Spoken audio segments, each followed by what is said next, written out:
Alhamdulillah, wassalatu wassalam ala rasulillah wa ala alihi wa sahbihi ajma'in. Allahumma rabbi shrah li sadri wa yassir li amri wahlul 'uqdatam min lisani yafqahu qawli. Amma ba'. Yang dihormati pengurusi surau, jawatan kuasa surau, tuan-tuan, puan-puan, ibu ayah yang dihormati, mudah-mudahan Allah sentiasa merahmati kita semua, insya-Allah. Hadirin yang dihormati, sementara tunggu masuk waktu Isyak, kita duduk sebentar untuk kita berkongsi beberapa maklumat yang mudah-mudahan ilmu dan maklumat ini memberi manfaat, memberi faedah dan kebaikan kepada kita semua, insya-Allah. Hadirin yang dihormati, InsyaAllah pada malam ni kita lihat perkara yang berkait dengan sedikit daripada apa yang kita tinggalkan daripada Ramadan yang lalu.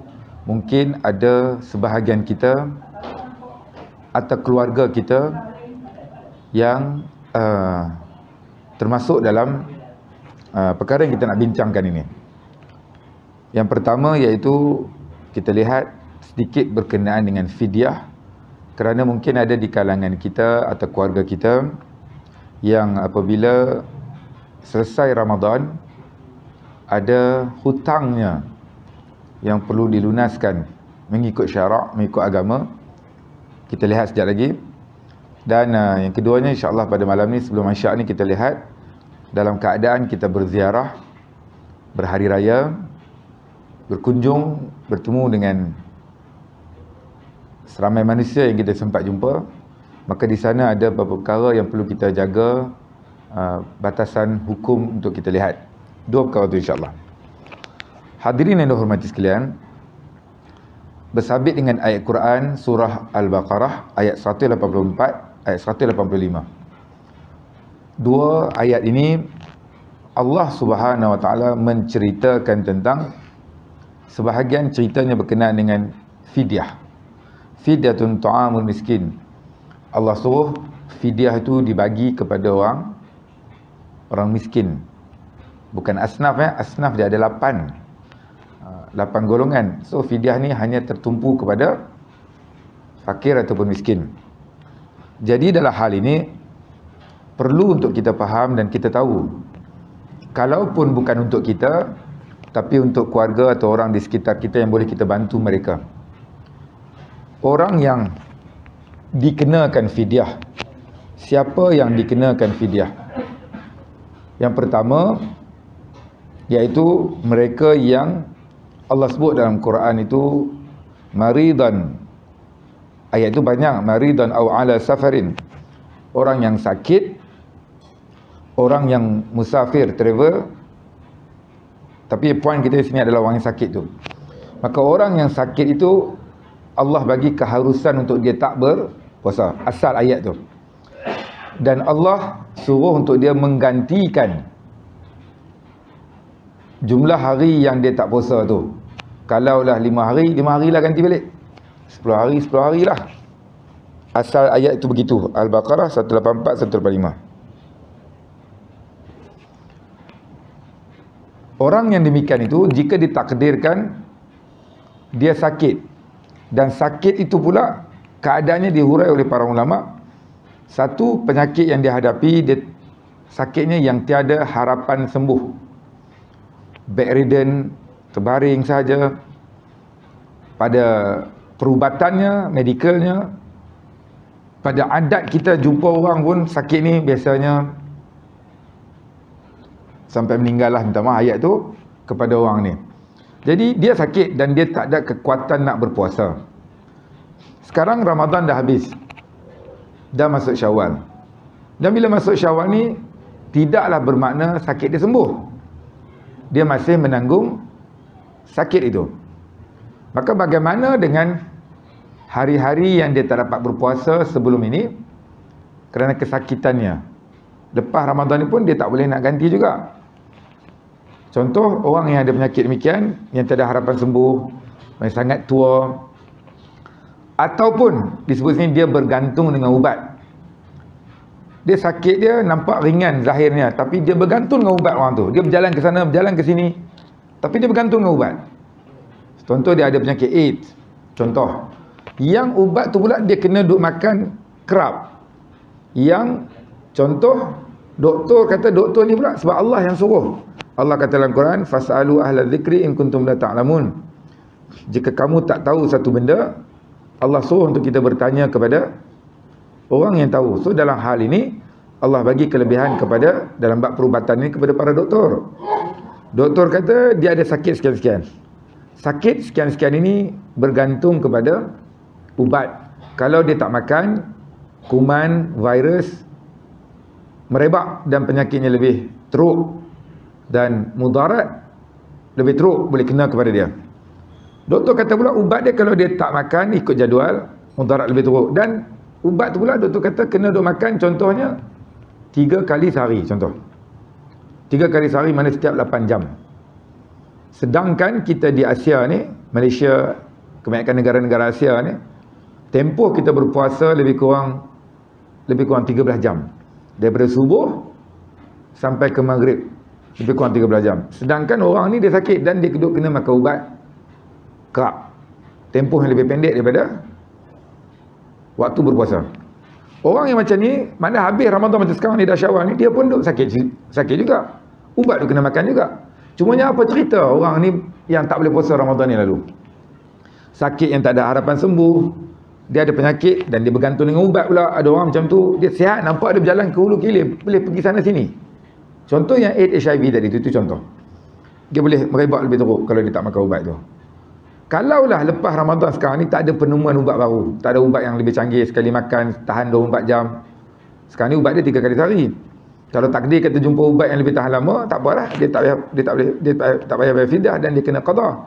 Sekarang ni ubat tu pun sama juga 3 kali sehari. Orang yang sakit pun mesti menanggung sakit tu. So ini kumpulan yang pertama, tiada pilihan lain. Kita atau keluarga kita ketahuilah orang ni kena fidyah. Mungkin kita tidak. Tapi kita kena lihat orang di sekitar kita. Takut-takut mereka terlepas pandang, maka di sebalik kita seronok beraya dan sebagainya ni, jangan lupa takut ada hutang kita yang kita terlepas pandang. Hal-hal yang demikian ni. Sistem pertama. Terutamanya orang tua-tua kita lah. Kalau sebab mereka lemah dan mereka ingatan mereka kadang-kadang dah sangat lemah, sakit dan sebagainya. Kita lah yang mungkin yang nak kata anak pun mungkin sebahagian kita ada ayah lagi, atau sebahagian kita yang sendiri punya penyakit yang kita ketahuinya. Orang yang dialisis macam tu Haji, dia tidak membatalkan puasa dialisis tu, tapi dia menyebabkan dia tak larat pula. Dia tak larat nak tahan 3 kali sehari dengan keadaan dialisis itu, dengan masanya, dengan proses itu. Kalau kita tengok dalam fiqh muasirah, fiqh-fiqh terkini, kalau dia berpuasa memudaratkan dia tak perlu berpuasa. Habis Ramadan ni pun dia still dialisis. Macam mana juga? Sama jugalah kalau dia tak mampu juga dengan fidyah tadi. Sebab kalau dia nak puasa tak larat. Dalam keadaan mungkin hari yang dia tak dialisis dia boleh ganti, tapi kalau dia lemah, datang penyakit yang berbahaya kerana kekuatan badannya tak mampu, itu keadaan keuzuran yang kalau dia berpuasa dia boleh mudarat. Dia dah try. Nak try juga puasa 6 hari yang dia tak pergi dialisis, tapi collapse, pengsan, lemah, tak boleh buat apa, ganggu ibadat yang lain. Try lagi sehari pula, jadi juga. Seorang macam ni dah tahu bahawa kekuatannya untuk berpuasa tu Allah Maha mengetahui, kekuatannya tiada. Maka jika dia tidak boleh dengan demikian tu, dia hanya dengan fidyah. Itu yang pertama. Yang kedua, orang yang kena fidyah ni, orang yang tidak berpuasa pada tahun semasa, bukan kerana penyakit yang tadi kita sebut, yang tiada harapan sembuh, sakit yang berpanjangan, yang berat. Dia jenis yang kedua ni, orang tu tak puasa. Ramadan lepas dia tak puasa beberapa hari kerana malas. Malah. Orang Kedah atau menyegan. Maksudnya kita malas lah. Menyegan tu bukan malu maknanya. Malas. Ataupun dia ada penyakit-penyakit ringan, gastrik, migraine. Benda tu bukannya sakit berat. Ataupun perempuan yang kena haid, period, nifas. Perempuan yang macam ni dia kena qada, dan lelaki tadi pun kena qada kalau dia tinggalkan puasa. Dia tinggalkan puasa tu tahun 2022 contoh 2 tahun lepas. Masuk sepatutnya dia menggantikan, contoh 5 hari contohlah. Contoh 5 hari yang dia tak berpuasa tu kerana malasnya ataupun penyakit ringan dia, sepatutnya dia menggantikan pada tahun 2002 tu juga. Tapi keculasan dia sampai masuk 2023 baru ni, dia tak ganti juga. Asalnya dia hanya ganti. Tetapi bila tahun semasa itu dia tak ganti, sehingga memasuki Ramadan yang berikutnya pula masih lagi tak ganti, maka orang ni, you have two punishment. Hang ada 2 benda yang kamu kena tanggung. Satu, qada yang 5 hari. Contoh 5 hari tu dia tinggal. Plus, tambah satu lagi, fidyah. Kerana sudah melampaui tahun semasa. So, 2 orang ni je kena fidyah. Cumanya dalam hal ni, soalan dia nak kena ganda atau tidak? Kalau tahun tu dah lama dah. Dah mengambil masa yang begitu panjang, begitu lama, bertahun-tahun. 5 tahun lepas, 6 tahun lepas, 7 tahun lepas, 10 tahun lepas. Maka dalam hal ni, khilaf di kalangan ulama. Yang pertama, dalam mazhab kita Syafi'i, pandangan yang paling kuat, qaul yang paling asah adalah dia perlu menggandakan atas jumlah hari. Katalah tahun 2010 tinggal puasa 5 hari, fidyah semasa RM4. 10 hari kali RM4. RM4 itu ditentukan oleh jabat zakat. Kan kita mengambil kira 1 mud berah. Makanan asasi kita di Malaysia ni, makanan apa? Ruji kita, nasi itu berah lah asalnya. So kiraannya 1 cupak tu yang dikira dengan had semasa dia perlu letak RM4. Contoh. So 30 hari dia tinggal puasa, contoh sebab sakit dia ataupun sebagainya, kali 4, 120. 120 tadi tu dibahagi kepada fakir ataupun miskin, yang siapa-siapa yang dia tahulah. Hadirin dihormati sekalian, maka orang yang tak berpuasa kerana 2 keadaan tadi, sakitnya ataupun dia memang culas, tak berpuasa ataupun sakit-sakit ringan tapi dia tak qada pada tahun semasa, maka orang macam ni, 2 jenis ni dia kena fidyah sebab tahun semasa dia tak qada. So fidyah tadi katalah 30 hari dia tinggal, kali RM4, jumlah sehari, jumlah 1 hari tinggal, 120 dibagi oleh fakir ataupun miskin, ataupun bayar terus ke pejabat zakat. Dalam keadaan ni, soalan yang kita sebut tadi, dia nak kena ganda atau tidak? Gandaan ini, pandangan yang paling kuat dalam mazhab Syafi'i, dia tetap kena ganda. Katalah 2010, sekarang 2023, 13 tahun. So tolak setahun semasa dia tak ganti, 12 tahun lah. So RM120 tadi, kali pula dengan 13 ataupun 12 tahun yang ni dah, tempoh tu dia tak gantikan. Kalau tidak, dia dikira sebagai hutang yang dia perlu lunaskan. Kalau dia mati, dia meninggal, ahli waris sebelum nak bahagi harta pusaka, kena ambil bahagian itu untuk dilunaskan sebagai fidyah. Selain daripada badal haji yang tak sempat buat haji, kalau dia ada duit, dan bayar hutang dengan manusia, kalau dia ada hutang, pengurusan jenazah, dan yang terakhir baru faraid ataupun harta pusaka. Jadi fidyah ni perlu ingat dan perlu dibagi tahu kepada pasangan kita atau keluarga kita. Keadaan-keadaan yang mungkin kalau ayah meninggal ni 5 hari 3 hari ni, contohnya abah ada hutang tak puasa berapa hari. Jadi contoh. So dalam mazhab Syafi'i, ahli waris, anak-anak, keluarga boleh puasa gantikan untuk mak ayah yang meninggal yang tak sempat ganti lagi tu. Kalau tidak, juga mereka boleh bayar fidyah atas jumlah hari yang mak bapak mereka tu tak sempat ganti. Itu untuk kita ketahuilah dan kita ambil berat. Kerana tak semua orang dia serius. Kadang-kadang dah biar raya macam ni, raya dia kira raya lah. Kira apa lagi lepas. Okay, tunggu Ramadan tahun depan pula. Jadi, tapi tuan-tuan yang datang ke masjid ke surau ni dengan kuliah, sudah pastilah Allah sudah menggerakkan hati kita. Bila Allah yang gerakkan hati kita, kita ingat hadis Nabi SAW, man yuridillahu bihi khaira yufaqihu fid din. Kata Nabi SAW, keluar daripada mulut kekasih Allah, kekasih Tuhan kepada muka bumi ni, pemilik nyawa kita, Allah SWT, dan kekasihnya Nabi SAW kata, jika Allah nak bagi sesuatu kebaikan pada seorang kita ni, man yuridillahu bihi khaira, siapa-siapa je yang Allah nak bagi kebaikan pada dia, yufaqihu fid din, Allah bagi orang tu faham agama. Dia faham agama. Dia tahu hukum dalam agama, dia tahu benda-benda asas dia cukup dah. So nak tahu hukum dalam agama ni, dia bukan datang dengan bergolek. Kita kena usaha dengan belajar, attend, hadir ke majlis-majlis ilmu untuk membetulkan alignment, balancing. Kalau kereta kita, motor kita, kita servis sampai masa supaya bunga tayar tu tak nampak dawai. Minyak hitam kita tu kita tukar sampai masa, sebab boleh tahan lama lah benda tu. Maka dalam hidup kita, inilah medan untuk kita servis, inilah medan untuk kita alignment, balancing kehidupan kita dengan kita memahami. Sikit-sikit tuan-tuan hadir kuliah seminggu 2-3 kali, seminggu 2-3 kali. Kalau boleh tiap hari tengok jadual tu, macam tiap hari gaya tu, maknanya orang sini boleh jadi alim sungguh. Sebab dia belajar hadis, dia belajar tafsir, dia belajar hukum. Kalau dia fully commit dengan kuliah yang ada, alim. Alim tu maknanya sekadar benda asas ni kadang-kadang saya cerita ni tuan-tuan dalam kepala semua dah. Sebab semua dah belajar. Tapi kita ulang kaji sekadar untuk refresh, orang putih kata lah, untuk orang kampung saya kata untuk perangat balik. Okay, itu yang pertama. Yang keduanya, hadirin hormati sekalian, dalam keadaan kita berziarah, berkunjung musim-musim begini, hari ni pun saya yakin tuan-tuan pun banyak undangan-undangan yang dipanggil untuk rumah terbuka ataupun majlis-majlis raya yang orang buat ataupun badan-badan tertentu buat. Okey, di sebalik itu juga kita perlu mengingat dan menjaga batasan supaya pahala yang kita kumpul dalam bulan Ramadan yang lepas, pahala tarawih, pahala zakat fitrah, pahala kejar Lailatul Qadar, macam-macam pahala yang kita gandakan kerana itu peluang ibadah pada bulan Ramadan yang lalu.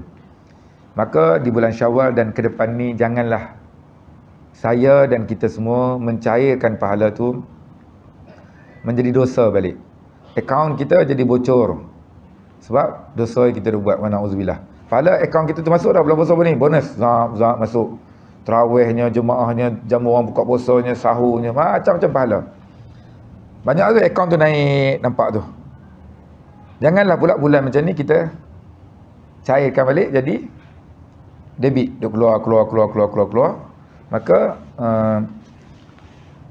sayang ke akaun kita tu lah, akaun pahala kita tu. So maksud saya ni antaranya apa? Adalah berkenaan dengan apabila kita beraya, sebahagian kecil, walaupun kecil tapi hukumnya besar bagi saya, iaitu perkara yang perlu kita lihat adalah persentuhan kita, batasan dalam kita menjaga aurat dan bersalaman itu. Hadirin yang dihormati sekalian, mungkin kita clear, tapi mungkin sebahagian anak-anak kita, mereka separa jelas perkara-perkara yang kita nak sebutkan ni. Saya yakin kita dan keluarga kita semua dengan orang luar, dengan orang luar, bukan keluarga kita, bukan dalam maksudnya darah daging. Clear, kita tahu itu orang luar, bukan keluarga kita. Kita tak bersentuhan, kita tak bersalaman, kita menjaga batasan aurat kerana kita tahu mereka orang luar.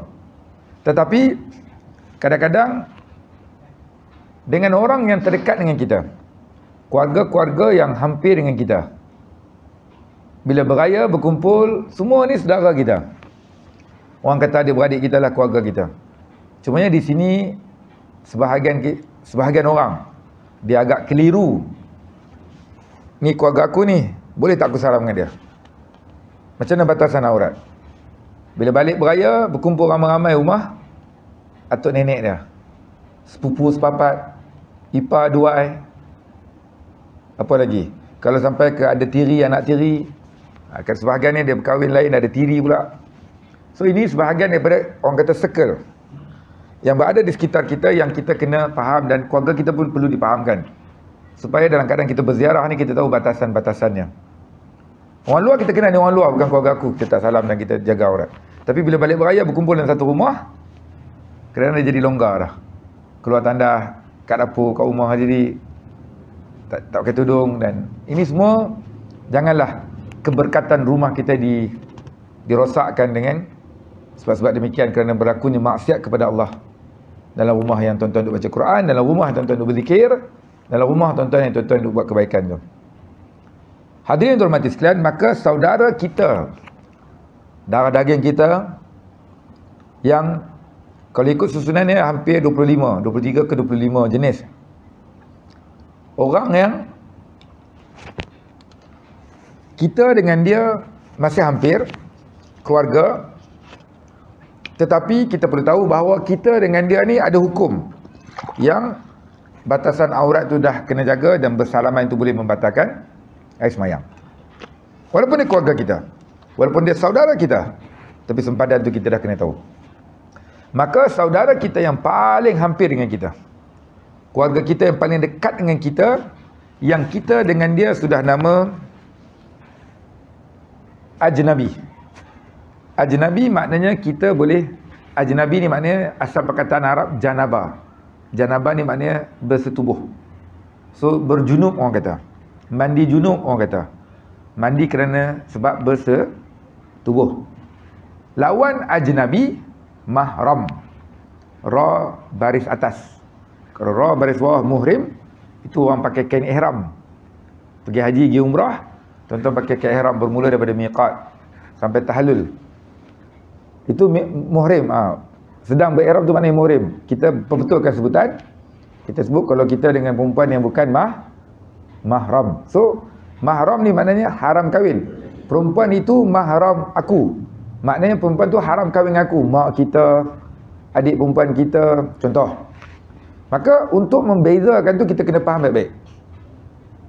Di sekeliling kita tu agama sudah tetapkan, dalam Quran ada perkara ini. Cuma dalam keadaan masa ni saya nak menjelaskan, kalau sempat 20 lebih, aku tak sempat, mana sempat lah untuk kita tengok ini dekat-dekat dengan kita. Yang pertama sekali, orang yang paling hampir dengan kita, masih lagi darah daging kita, keluarga kita, tetapi kita dengan dia sudah ajnabi, maknanya kita boleh kahwin dengan dia. So bila boleh kahwin, maknanya batal wuduk kalau bersalaman. Siapa yang pertama yang paling dekat? Sepupu. Susunannya orang yang paling dekat dengan kita, kita dengan dia sudah membatalkan air semayang kalau bersentuhan. Batasan aurat kena jaga, lelaki perempuan kena ada batas auratnya. Orang ini, sepupu ini, dia paling dekat dengan kita sebab mak ayah dia, mak ayah saudara kita. Mak ayah dia tu dengan salam dengan kita tak batal wuduk. Sebahagian orang kalau perempuan, ayah dia tu boleh jadi wali nikah dia, sebab bapa saudara boleh jadi wali lagi. Sebahagian kes. Maka kita dengan anak dia ni sepupu dah namanya kan, panggilan sepupu. So sepupu ini adalah saudara yang paling dekat dengan kita, yang kita dengan dia sudah batal air semayang. Kita orang tua yang datang masjid surau ni clear, jelas. Tapi anak-anak kita yang sedang membesar, balik raya ataupun kenduri kendara, berkumpul ramai-ramai rumah nenek dia, rumah atuk dia, abang kita bawa balik anak dia, kakak kita bawa balik anak dia, adik kita bawa balik anak dia. So anak-anak mereka tu adalah anak saudara kita, automatik jadi sepupu kepada anak-anak kita. So anak kita dengan anak-anak mereka itu membatalkan wuduk kalau bersentuhan, bersalaman. Aurat kena jaga. Duduk kat dapur ke kat rumah ke bukan dalam bilik tu, kita sebagai mak ayah, kesianlah kepada rumah orang tua tu, jangan jadikan maksiat dan mungkar kepada Allah. Duduk kumpul ramai-ramai dalam keadaan membukakan aurat sesama anak beranak. Wallahu a'lam. Selepas saya cakap begini, kadang-kadang beberapa tempat saya cakap 3-4 orang kadang-kadang dia pun kata ada berlaku kat keluarga dia, tapi dia tak mampu nak buat apa, dia hanya mampu share-share dalam grup WhatsApp keluarga. Kan ke baru ni nak puasa, dia ada nak raya baru ni, dia ada orang yang share-share batasan-batasan aurat tu. Dan ada yang jadi viral juga, raya dia pergi tidur hotel ataupun rumah tumpangan ataupun homestay. Sebahagiannya beralasan kata nak menjaga aurat keluarga ni lah. Terserah pada niat lah tu, kita tak mau komen yang tu. Jadi kita jagalah adab dia dah balik tu. Jangan sampai datang-datang makan, makan balik macam tetamu, tinggal pinggan mangkuk. Walaupun alasan rumah tu sempit. Kalau rumah tu tak ada aircon, bubuh lah aircon, anak-anak hebat-hebat. Nah, contoh, dia kata alasan rumah ayah dia tak ada aircon, nak tidur hotel. Rumah homestay. Tak apalah bab tu. Jadi yang pertama sepupu. Yang kedua, ipar duai. Orang kata ipar duai. kakak ipar kita, adik ipar kita perempuan, muslimat bersama abang ipar dia. Kita tahu semua kakak ipar, abang ipar ni ialah pasangan suami isteri kepada adik-adik kandung kita. So itu namanya ipar. Ipar ni membatalkan air semayang, bersalaman, dan kita dengan dia kena jaga batasan aurat. Contoh kita lelaki, kita ada adik ipar perempuan. Kita ada kakak ipar. Kena ingat, kita dengan perempuan tu boleh kahwin tu. Dengan ipar tu. Jika suami dia meninggal ataupun bercerai. Maka adik ipar atau kakak ipar ni, abang ipar ni orang panggil salin tikar. Salin kapek dah sekarang. Salin tikar. Istilah orang tua lah, istilah orang lama-lama kita. Tapi kena ingat, kerana boleh kahwin tu lah, maka dalam keadaan kita belajar ni, kita praktik lah, kita beramal lah dengan ilmu tu. Mungkin selama ni ada sebahagian orang dia ambil longgar balik kampung je, tak apalah keluarga kita. Betul, sebab tu kita sebut dia dengan orang luar kita dah jaga aurat, tak bersalaman. Tapi bila dengan keluarga-keluarga terdekat ni, ya keluarga kita, tapi kita kena ingat pada hukum agama tu ada hukumnya, dan kita janganlah membiarkan maksiat tu berada dalam rumah keluarga kita, dan pahala-pahala yang kita kumpul di bulan Ramadan yang baru ni jangan dibiarkan cair begitu sahaja. Kerana kesan Ramadan itu diterima antaranya adalah la'allakum tattaqun. Allah kata Ramadan itu dengan harapan menjadi orang yang bertakwa. Takwa ni salah satu maksudnya al-amal bitanzil, melaksanakan apa yang Tuhan suruh. So kalau lepas puasa kita ada culas berkira dalam nak melaksanakan suruhan Tuhan selepas kita tahu ni, kita kena muhasabah Ramadan yang lalu tu macam mana Tuhan terima atau tidak. Sebab kesan Ramadan tu Allah kata la'allakum tattaqun, surah Al-Baqarah 183. Mudah-mudahan dia menjadi orang bertakwa. So takwa tu mana apa? Salah satunya dia melaksanakan apa yang Tuhan suruh tu. So ini yang Tuhan suruh adalah menjaga aurat dan batasan hukum tu. Yang kedua, ipar dua. Yang ketiga, biras. Biras ni semua tuan-tuan tahu, sama-sama menantu tuan-tuan. Sama-sama menantu tu, sama-sama dewang tu istilahnya biras, betul tak? Tuan-tuan ada menantu seorang lelaki, seorang menantu pun perempuan contoh. Betul tak? Dua-dua tu biras. Depa sama-sama dua orang tu tuan-tuan dengan dia besan nak menantu lah. Tapi dia menantu lelaki dengan menantu perempuan ni, dia orang sama-sama istilah dia orang tu namanya biras. Betul tak? Ke salah? Betul tak? So macam ni juga bila berkumpul begini, kita jauh dengan mereka keadaan hukum tu, maka jelas dia dengan kita membatalkan wuduk. Kadang-kadang dia jadi longgar bila berkumpul beramai-ramai dan sebagainya. Bila kita balik juga sebab beraya kan, kenduri dan sebagainya, dah jadi longgar dah. Jadi kadang-kadang berkembar macam tu je. Jadi janganlah sebagai suami dan ayah ni, peringatlah. Inilah kesan bila kita makin tua, makin berumur, makin lama hidup, maka ditambah ilmu oleh Allah tadi kepada kita. Kita sebut tadi tanda Allah nak bagi kebaikan pada kita. Tinggalnya kita nak praktik atau tidak. Yang keempat, yang kelima, orang yang berada di sekitar dengan kita. Besan.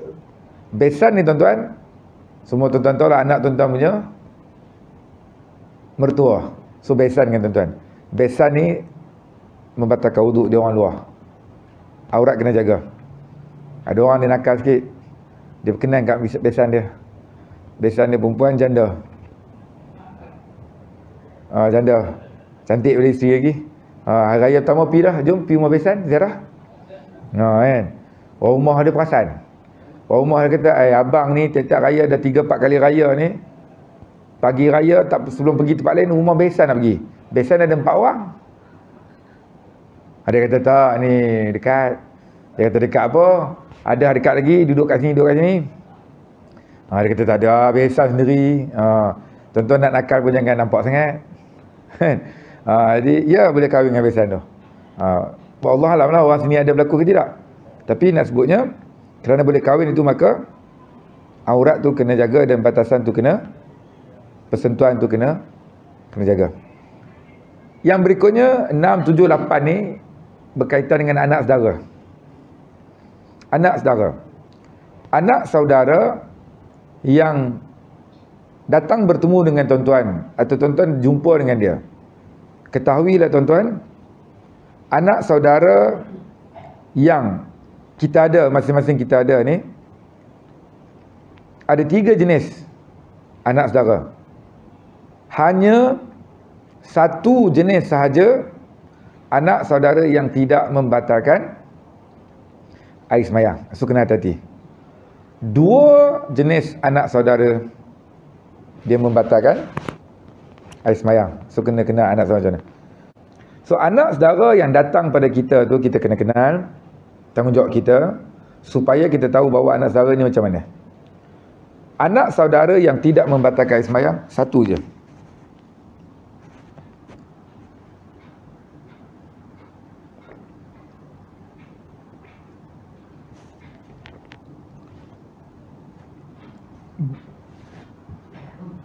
Iaitu anak saudara daripada saudara kandung tuan-tuan ataupun perempuan. Abang kandung kita punya anak. Kakak kandung kita punya anak. Adik kandung kita punya anak. Clear? Itu anak saudara daripada saudara kandung kita. Hak ni tak patah wuduk. Salam. Peluk cium pun tak apa anak saudara kita. Mungkin sebahagian kita boleh menjadi wali pula kepada nikah budak tu kalau Allah SWT kalau bapaknya dah meninggal.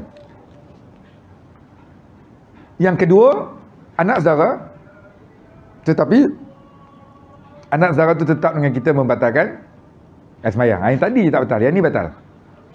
Kita akan panggil anak saudara, istilah kita orang Melayu pun panggil dia anak saudara. Anak saudara yang kedua ni adalah anak saudara sabit ataupun mendatang kerana berkahwin dengan anak saudara kita. Contoh seorang lelaki nama Ali. Contoh nama dia Ali. Ali ni siapa? Ali ni anak abang kita. Ali ni anak kakak kita. Ali ni anak adik kita. So clear, Ali ni anak saudara kita. Ali ni kahwin dengan satu perempuan, nama dia Aminah contoh. Aminah tu anak saudara kita juga. Bahasa Melayu pun kita akan panggil dia anak saudara. Tapi anak saudara yang mendatang kerana sebab kahwin dengan anak saudara kita yang nama Ali tadi tu. Anak Ali tu anak saudara kita, tapi dia kahwin dengan satu perempuan nama Aminah. Aminah tu pun kita akan panggil anak saudara, tapi kita dengan Aminah tu kena ingat, kita dengan dia batal air semayang dan aurat kena jaga. Sebab boleh kahwin dengan budak tu tu. Kalau suami dia meninggal tu bercerai, boleh kahwin. Lah tak boleh lah sebab dia isi orang. Tapi kalau lah berlaku macam yang kita sebut tadi, dia termasuk dalam orang yang dibolehkan kahwin lah. Jadi dalam hal ni, kerana dia akhirnya dia boleh kahwin, maka hukum tu orang ni termasuk orang yang kita dengan dia kena pelihara aurat kerana boleh membatalkan semayang. Yang ketiga, anak saudara. Anak saudara juga, kita pun sebut anak saudara, tapi dengan dia pun batal semayang. Anak saudara macam mana yang ketiga? Anak saudara daripada belah pasangan kita. Kalau kita yang lelaki ni, mana anak saudara belah isteri kita lah. Kalau ibu-ibu, kakak-kakak, perempuan, maknanya anak saudara belah suami, ibu-ibu, kakak-kakak. Maka dalam hal ni, contoh kita pergi beraya, kita pergi berziarah ataupun jumpa anak saudara kita tahu, oh ni belah isteri aku, ni anak kakak ipar aku, ni anak adik ipar aku. Belah isteri kita. Anak saudara kita juga, tapi belah pasangan kita. Ketahuilah kita dengan dia batal wuduk dan aurat kena pelihara. Kadang-kadang raya-raya macam ni, kalau tak jaga dengan baik, dia anak saudara belah isteri kita, dia datang berziarah. Dia panggil Pak Long, dia panggil Pak Ngah, Pak Ucu, panggilan-panggilan dia. Dia puncak selamat raya Pak Ngah, nak duit raya. Kita bolu, budak umur 17, SPM dah besar dah. Kita pula imam kat surau. Imam ke apa? Imam 10 lah, imam 1 marah lagi. Tapi kerana dia tak tahu, dia salam dengan anak saudara tadi, batal dah semayang. Anak saudara belah isteri kan, contoh. So dia datang surau, masjid, dia jadi imam. Allahu Akbar. Sebab dia memang jadi imam. Tapi kerana ilmu tak ada, rosak habis semayang tadi tu. Sebab dia semayang dalam keadaan tak berwuduk. So benda ni semua, pengetahuan-pengetahuan ni sangat penting dan perlu kita praktis. Kalau tak praktis, dia lupa ni. Kalau kita tahu dan kita praktik, kita akan ingat ilmu tu. Tapi kalau kita dah tahu, lepas tu kita tak praktik, dia akan lupa tau. Sebab kita tak praktik. Tuan-tuan yang saya hormati, dalam bab ni, 3 keadaan tadi, anak saudara yang satu saja tak batal, anak saudara daripada saudara kandung, 2 lagi batal daripada sabit perkahwinan dengan anak saudara kita, dan 1 lagi kerana daripada sebelah pasangan kita punya anak saudara. Dalam keadaan begini tuan-tuan, ada orang dia kata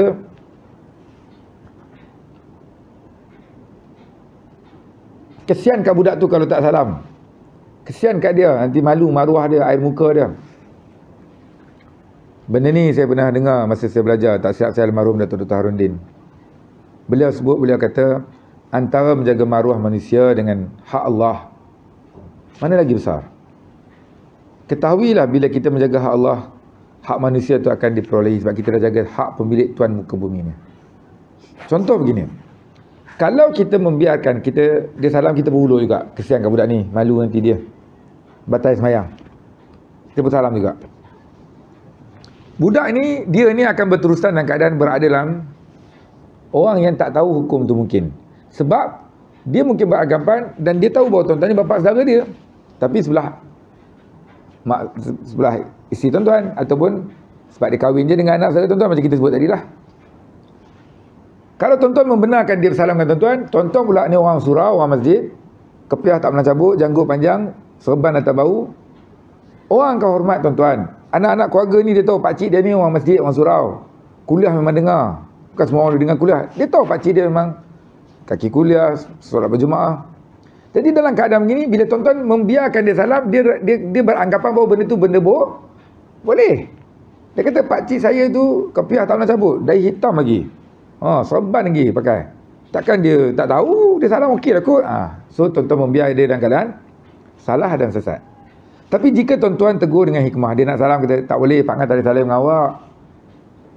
Nanti batal wudu Pak Ngah, batal wudu Pak Long. Dia pun gelak dia tak apalah. Budak lah cerdik. Dia ada YouTube, dia ada Google.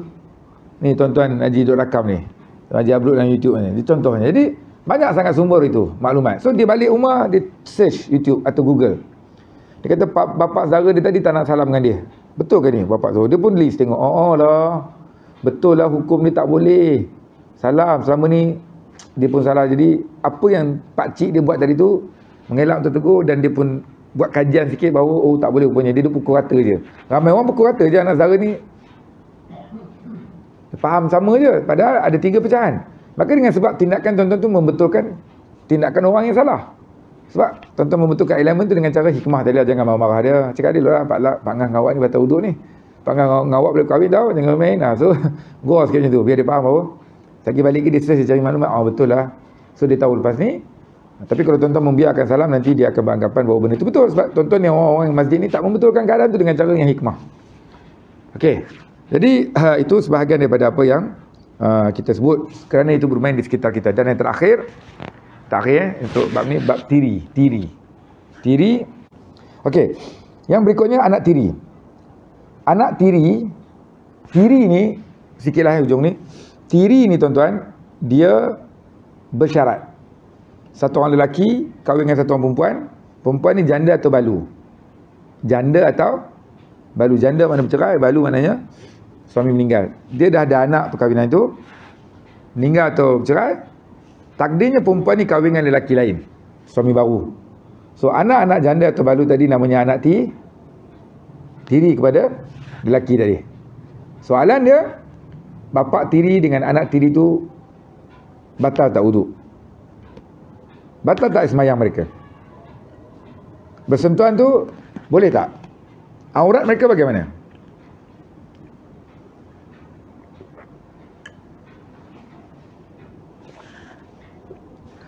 Tiri ni dia bersyarat. Syarat dia satu je. Jika lelaki yang berkahwin dengan janda atau balu ni sudah berlaku hubungan kelamin, mereka dah ada hubungan kelamin, maka anak tadi sudah tidak batal wuduk dengan bapa tiri tu, sebab sudah berlaku hubungan kelamin. Tapi jika pasangan yang kahwin tu belum berlaku hubungan kelamin, maka anak tadi belum boleh bersalaman. Bersalaman boleh membatalkan air semayang dia. Dekat tiri ni dia bersyarat kat situ. Jadi yang banyak berlaku di masjid surau sekarang, apabila mereka berkahwin, anak-anak janda dan balu tadi biasanya dia ikut juga mak dia, iring mak dia datang akad nikah. Lepas akad nikah, dia bersalam dengan apa nama, dengan bapa baru dia tu. Pada hukumnya itu tidak boleh lagi dan ianya membatalkan wuduk sebab baru nikah je tu. Takkan dah selesai semua dah. Jadi benda-benda ni kita kena tahu bahawa kita bagi tahulah. Jadi kalau kata dia kata macam mana nak tahu, takkan nak tanya direct. So ibu bapa ni yang tahu bahawa anak-anak dia belajar hukum ni, dia kena bagi tahulah. Dia kata, mak dengan ayah kau ni dah selesai hukum dah, boleh salam dah anak-anak ni, faham lah. Takkan nak sebut direct kot. Jadi dalam keadaan ni untuk kita fahamkan supaya Allahumma salli ala Muhammad, keluarga kita berada dalam keadaan memahami hukum tu dan pelaksanaan hukum tu boleh dilaksanakan dengan baik, insya-Allah. Okey, nampak makanan tu sampai macam isyarat untuk kita berhenti. Jadi yang baik pada Allah, yang kurang atas kelemahan saya minta banyak-banyak. Mudah-mudahan ada manfaat, mudah-mudahan ada kebaikan, insya-Allah. Subhanakallahumma bihamdik, asyhadu an la ilaha illa anta astaghfiruka wa atubu ilaik. Bismillahirrahmanirrahim. Alhamdulillahirabbil alamin. Wassalatu wassalamu ala Rasulillah wa ala alihi wa sahbihi ajmain. Ya Allah, ampunkanlah dosa kami, dosa ibu bapa kami, dosa seluruh kaum muslimin muslimat yang masih hidup ataupun yang telah pergi meninggalkan kami. Ya Allah, kurnialah kepada kami kefahaman agama yang baik. Kurnialah kepada kami kepandaian untuk kami mengetahui ilmu-Mu. Tunjukkanlah kami jalan yang lurus. Rabbana atina fid dunya hasanah fil akhirati hasanah wa qina adzabannar. Wa sallallahu ala sayyidina Muhammadin nabiyil ummi wa ala alihi wasallam. Walhamdulillahirabbil alamin. Taqabbalallahu minkum. Assalamualaikum warahmatullahi wabarakatuh.